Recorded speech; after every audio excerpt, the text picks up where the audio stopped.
So, before we move on to our next speaker, just two little things. You know that tonight there's the party, you've heard it already. It's at the Google, where is it? Google Campus? Or it's by Google, it's at Google Campus. Everybody says yes, so I must be doing something right there. And the other thing, there is a basketball tournament tomorrow, which starts just right after the end of the day tomorrow, but you can register your team. Please do that. It's really fun, and we are very lucky with the weather. It was always a success. So without much further ado, because we are running a little bit late, I'm going to invite Taso on the stage. Where is he? Please come join us, and please applaud him. Thank you. So as you can understand, you don't need slides, right? You don't have... No slides. So as you understood, probably, I was buying a little bit of time because he was rushed from the airport because all of our speakers, including my flights, were delayed. So now he's finally here, so thank you so much for rushing directly from the cab to the stage. You have 45 minutes, stage is yours. All right, so I will take about half of the time to give the talk and the other half to field Q&A. Does that sound reasonable? Perfect. Yeah, great. So who here knows Toptal?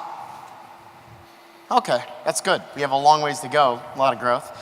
So we're the largest talent marketplace for software engineers and designers in the world. And so if you look at Upwork and other places on the internet, we're actually significantly larger than them by revenue. So while they may have more users, we have significantly more impact. And the way that we've done that is by not only having really cutting-edge work techniques to make our company sustainable in regards to the accountability tactics and in regards to how we scale our organization. Marcin is actually here. He's one of our head of recruiting for engineering. He works all within Eastern Europe and actually all over the world to recruit engineers. And to that point, we leverage a distributed model, not only as our core business model, since we're an internet company that contracts out labor all over the world, but actually as our core ethos and how we work internally. So Marcin is in Poland, I'm in New York, we have people all over the world who work with us, about 300 internal employees who all do various functions. Now, a lot of people are very scared of this model, but I'll tell you, Toptal wouldn't exist if it wasn't for this very model, and it wouldn't be a company of its caliber today if we didn't stick with it. And a lot of people, especially venture capitalists and people who have helped build companies in the past, are very adverse to this model, to the distributed team model. They're coming more used to it, but it's still somewhat of an allergic reaction to some of the older money, old school folks. And so I wanted to dive into not only what we at Toptal are doing to further the future of work, but also what we do internally as a company to make that a reality. So at Toptal, we have 300 employees about, let's say 120 in engineering and the other in operations. Those folks are located all over the world.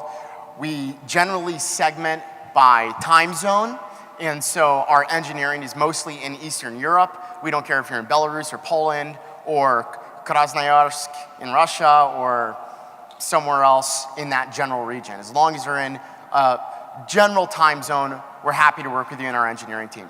Our operations team is rather similar. So we have a lot of folks in North America, in South America.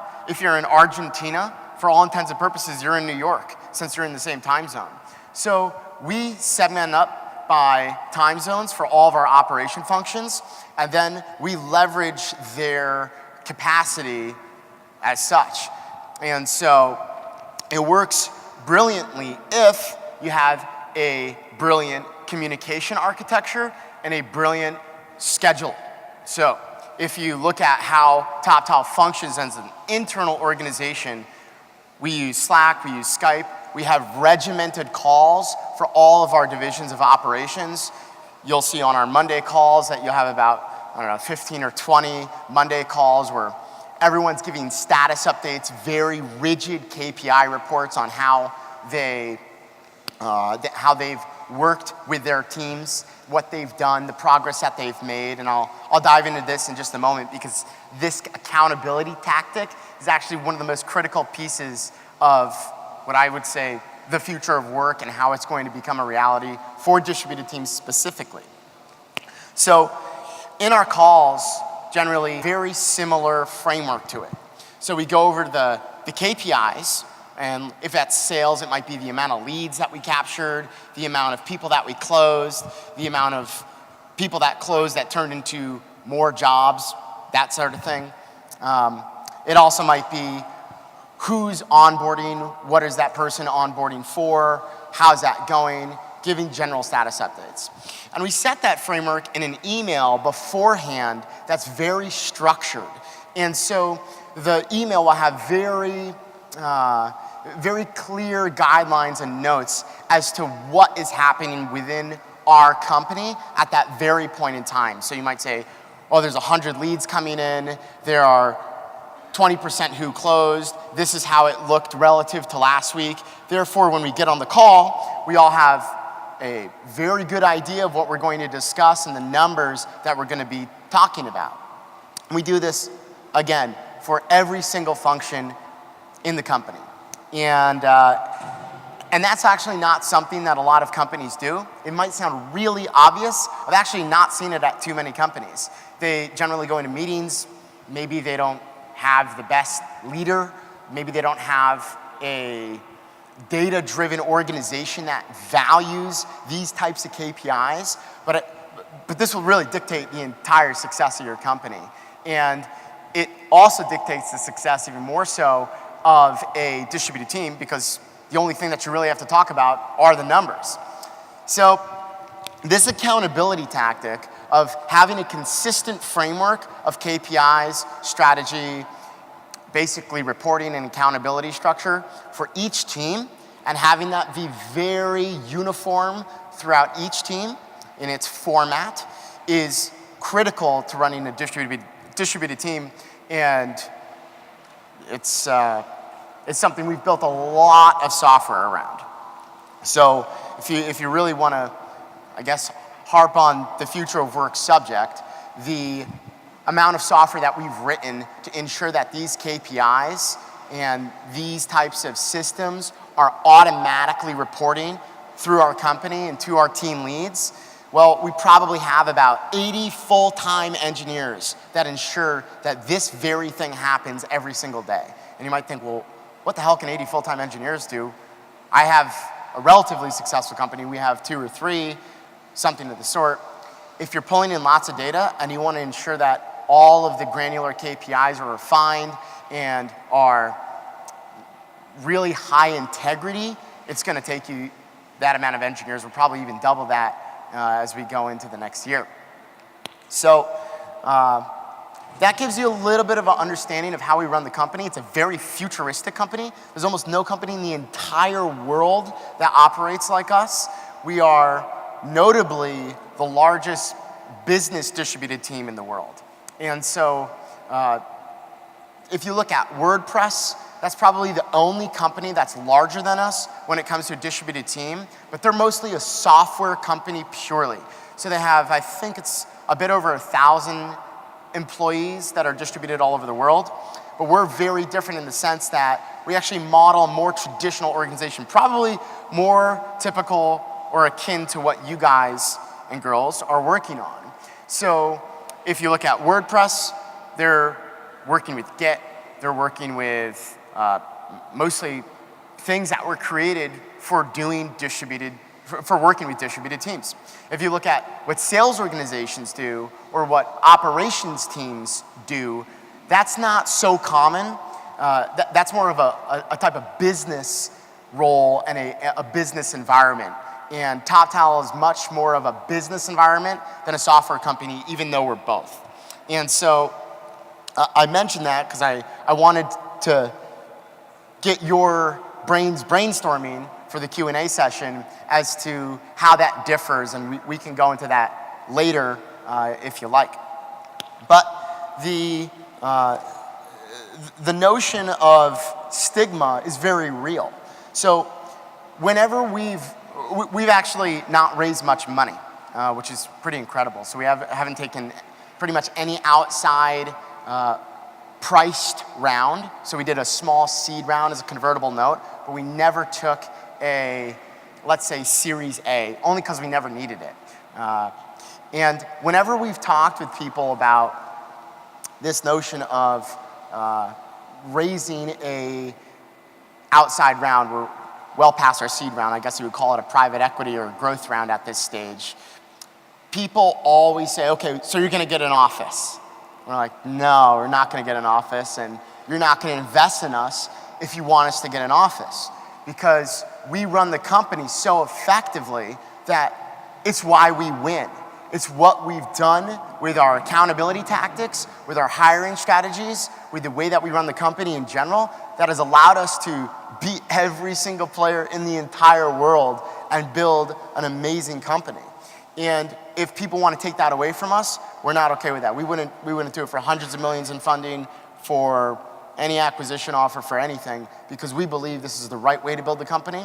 And we have the opportunity to do this because we don't have investors who are stupid telling us what to do. And we just take the next logical step as we see it. Most of our team and executive team are engineers, so we like to think that we always make the right decision. Now, with that said, you could jump into what we're doing with our products as well. We're also working fervidly to further the distributed team space because we see that as the future, and we want more companies working as distributed teams. First of all, it's great for our company because the more people who have distributed teams, the more people can leverage Toptal. And the more people that have distributed teams, the more comfortable they are working with our company. The second reason being is we actually genuinely believe in this concept. We have, as I said, the largest talent marketplace in the entire world for software engineers and designers, and we've built it through these means. So we have a variety of products, such as team review products, such as really all sorts of products that enhance freelancers and distributed teams that we'll be releasing throughout the next few months and years to come. And I guess I'm going to leave it off there because I would imagine there's a fair amount of questions, and I'd really like to be helpful in this conversation. And I know a lot of people here, especially in Poland, like to work with distributed teams, whether it's in America or they want to do it with their own startup. And I'd like to be helpful in a setting like this. So feel free to raise your hand and ask a question about building a massive distributed company. Any questions that you have, I'm happy to field them.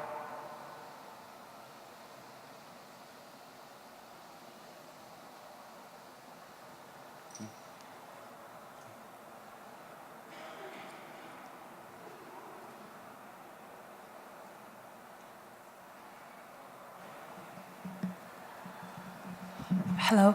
Considering the amount of employees, can you talk about Toolbox, the tools you're using for your work, and sure. How it started? Yeah, absolutely. So that's actually one of the most common questions.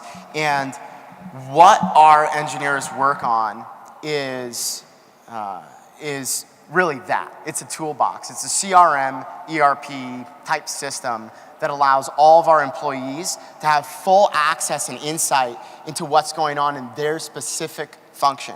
So I'll go back to the sales example. If you have a bunch of sales leads coming in from SEO or from SEM or different sources, you can see in real time as a salesperson all of these leads coming in and work to field those leads and follow up on those leads and take action on them. Now, how is your boss or am I or even anyone else on the team going to know that that occurred? Well, we've built all of these systems to allow you to do exactly that. Now, what's interesting is that it actually started out as mostly spreadsheets that we used to hold our employees accountable, but that doesn't scale. So the good news for everyone in here is that you could start off really easily doing almost everything on spreadsheets. So while we are a tech and a business company, we actually started off mostly as a business company that generated revenue first, and then we said, well, how do we scale this? And as we went to scale it, realized that we needed these accountability tactics, but we didn't have sophisticated software or sophisticated toolboxes to do anything. So we first used Google spreadsheets to do everything from cash flow management to tracking our leads. Every single day we'd wake up and look at all the stats on operations, from sales to marketing to growth to everything in between. And then we finally, when we got maxed out, when we got too many leads, when we couldn't look at a spreadsheet every day or update it, we would assign a software engineer to build that piece of software so that we could automate that specific function. And we've done that probably hundreds and hundreds of times. That has allowed us to create this toolbox over time that has allowed our company to scale and be, well, let's say resilient. And so if you're a company, if you're a smaller company, I would always say start with spreadsheets first. It's kind of a basic thing, but a lot of people don't do it. And it'll allow you to understand what you're going to do with that data, what the data is going to represent if you build a tool with it, and you'll waste essentially no engineering cycles making that tool a reality, however meaningful it is for your company.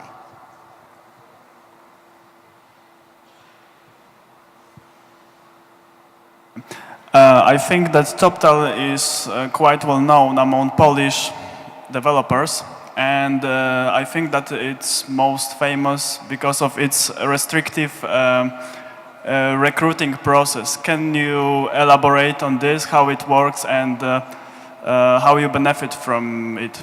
Yeah, sure. So our recruiting process was developed originally by me. I'm a software engineer. I worked at Slide, which was acquired by Google, and blah, blah, blah. I knew how to write code.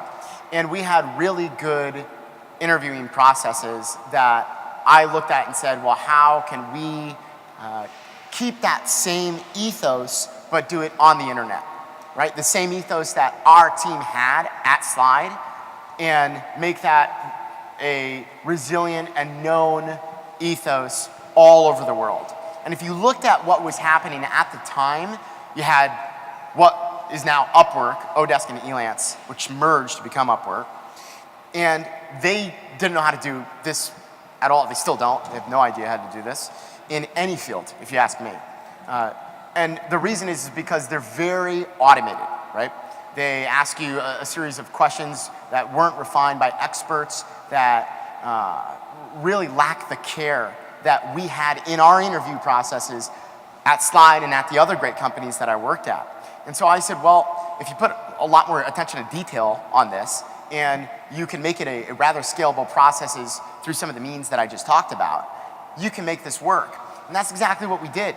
And we refined the processes, we made them work, and you know, we've just stuck to our guns, right? And we get a lot of flack for not letting a lot of people in. We actually, interesting note, we don't allow a lot of very well-known developers in, because part of our screening process is, can you work remotely?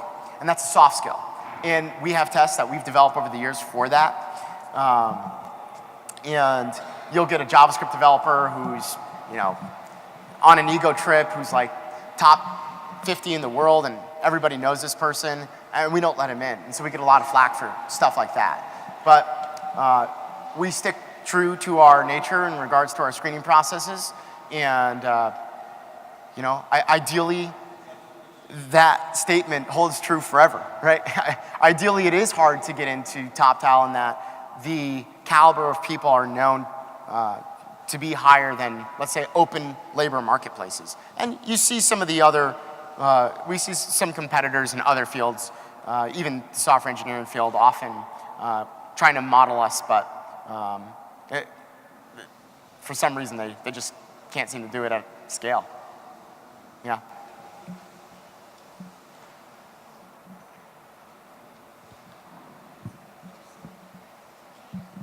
Hi. To go into even more detail, so how do you test soft skills remotely to work in remote teams? Yeah, great question. So we'll do a series of automated and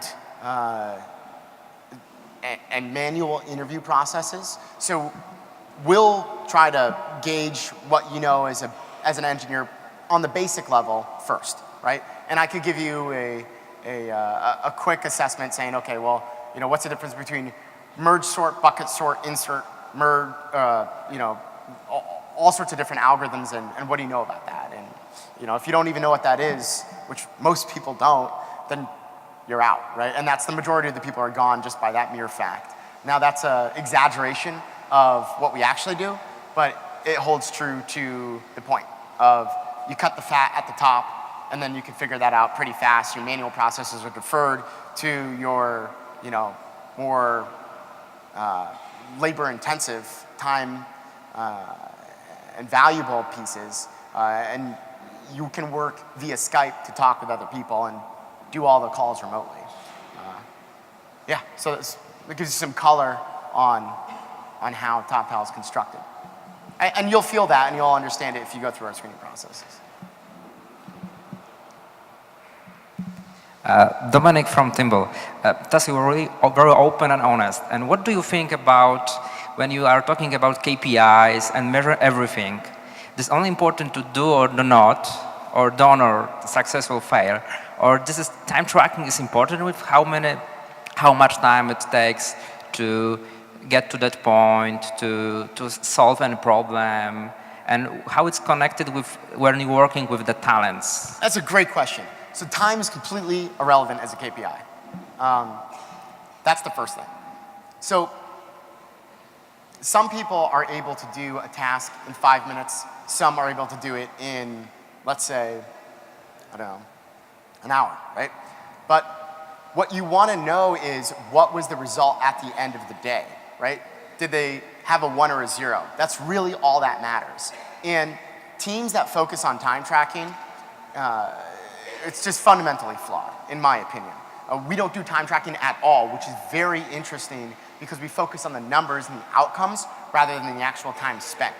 And it's a huge differentiator, not only in terms of the software that you build, right? Because you build for the outcome of a KPI rather than the amount of time that somebody can pretend to be working or perceive to be working. And so it's a much more difficult system to game, and the tools that you have to build are much more binary, right? Okay, measure this, you're responsible for this, and if the outcome is yes, you win. And if you can do that 1,000 times a day, great. You're also gonna get commissions for it. And so we don't do any time tracking with any of our 300 or so employees, and we don't do it with any of the people on our network. So, well, that's not so true because we have hourly engagements, so they have to say how many hours that they actually work. But generally speaking, nobody tracks their time. We only gauge success from how you believe we performed, and that's it. And that's our KPI. That's literally our single KPI for when you work with people in our network. How is that person? Was that one of the best engineers you ever worked with? That guy was awesome. Great. Continue billings, right? We need to know nothing else. If that feels like your best employee or the best person on your team or equal, great. And so we gauge for that. Thank you. Yeah, sure.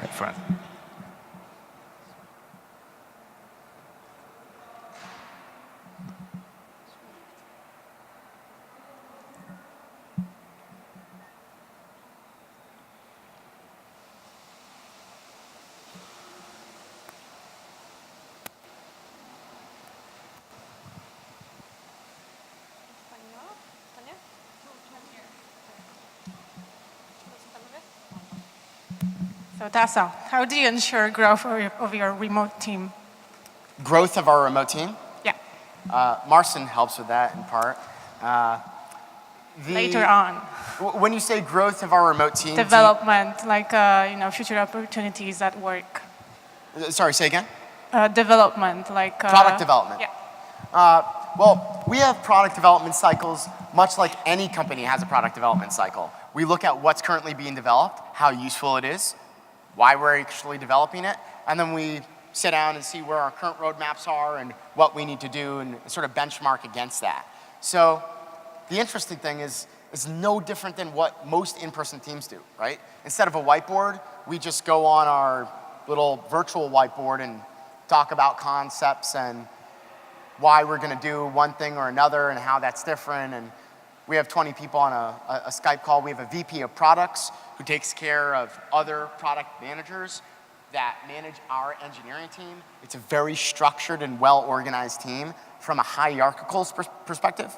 And so we understand who's responsible for what, much like any good company understands who's responsible for what. And we work with them to make progress.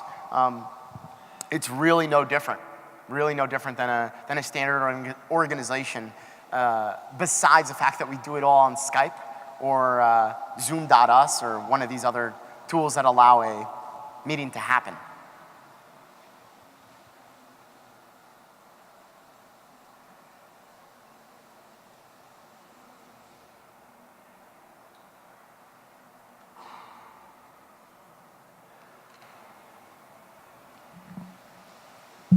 Yeah. Can you tell more about how, when did you start scaling the company? Because as every company, you start small and then you grow. So can you say something about the growth process? How did it start? What inspired you to grow this company into such a big platform? Yeah, so this is actually a really interesting point. And I don't know how many people in here are entrepreneurs versus software engineers versus designers. Not sure where you want to go in your career, but I will address it from a very entrepreneurial perspective, and a painful one and a very contrasting one. When we first started the company, we were very gung-ho about making a software company. That's what the future is, in my opinion. That's where a lot of people want to go. You see every SaaS company and every really successful software company being built with these billion-dollar valuations, and we wanted to do that, right? We were attracted to that for so many reasons, and also for personal reasons. I'm a software developer. I know how to develop software, etc.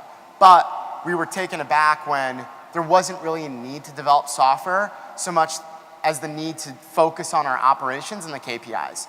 And so we had to readjust our focus from being software entrepreneurs to just raw entrepreneurs figuring out numbers every day. And we would go in, we'd have like 50 sets of spreadsheets that we'd go through and figure everything out, and we come up with our own mechanisms and our own algorithms and processes for holding people accountable for specific things or measuring specific things, and we figured that all out ourselves. But it didn't require any software skills. It required us looking at numbers, analyzing them, putting them in a spreadsheet, and it was pretty damn boring, right? I hated it. And so we had to do that for about 2 years though, right? Probably even more, probably 2.5, 3-ish years. And we focused on user acquisition and getting our services perfect first. You can almost think about if Uber started by accepting phone calls first or something of the sort, right? And we're like, yeah, we know how to scale this. We'll just build an iOS app someday and we'll make it a reality. No problem. That's kind of a similar analogy. It's a little off because we're not replacing technology. We're more so developing it. But it was about 2 to 3 years, I would say, if you want to gauge it, which can be painful, right? Because a lot of people want to do software first, and you only find out afterwards that you shouldn't have been focusing on the software. You should have been focusing on what to even focus on.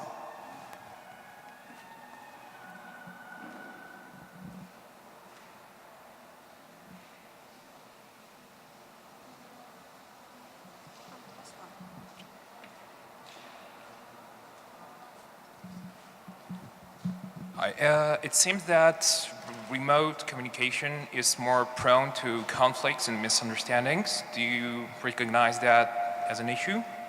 That's a great question.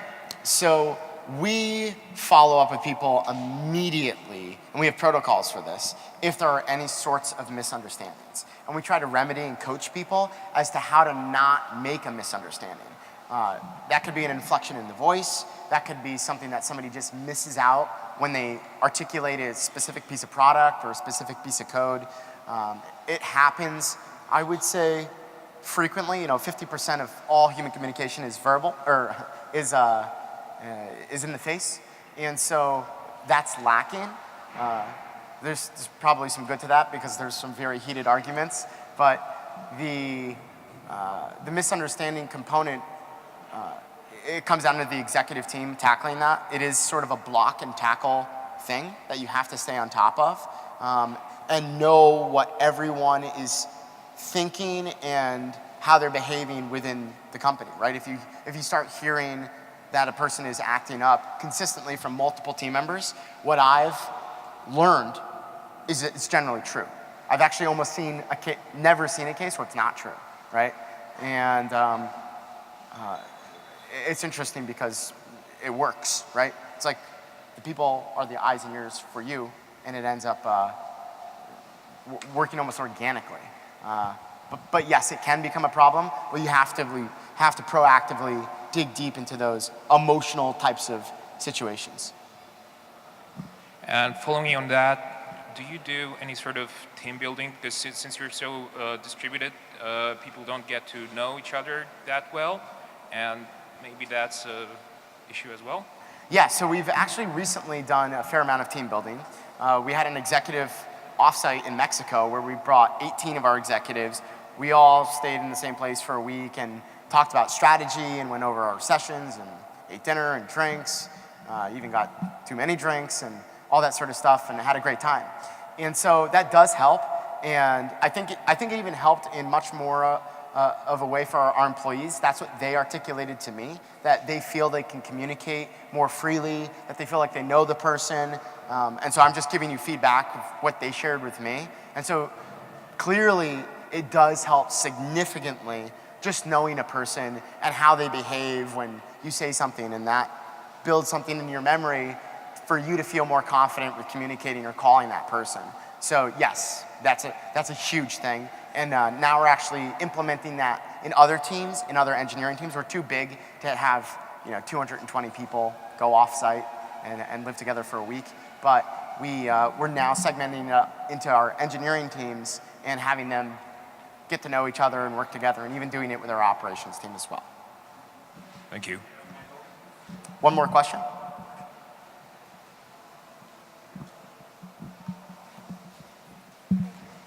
I would like to ask about the revenue of it, of the profit. Do you have some kind of provision from the agreement between the freelancers, and how does it work from the finance thing? Yeah, sure. So we take a percentage of the revenue that is for every. How much? We don't reveal that. Oh, okay. And actually, we can't reveal that because it's actually variable, right? It actually sort of changes on a per contract basis, if you want to call it that. But it's, it's more than, let's say, a standard marketplace because we add exponential value, right? We're not just saying, hey, you go and find people. We give you a valuable resource in a way that no company in the entire world can do today, and we charge a premium for that. And so, it's not crazy. It's actually significantly less than what companies like, let's say, Accenture or Deloitte or even a dev shop would take in terms of revenue. But it's more than, let's say, a traditional marketplace. Yeah. So it seems my time is up. I hope I was helpful to the entrepreneurs, software engineers, designers, everybody else who is in this audience. Yeah, and I'll probably be around for the next 30 minutes if you want to come and grab me. My microphone is off. Never mind. Oh, here you go. Yeah, here you go. Thank you. Yeah, so you're gonna be for the next 30 minutes around? Okay, so if people want to still ask questions, because I have to move on because we're late, please talk to him and give a big hand of applause for him, please. Thank you. Thank you so much.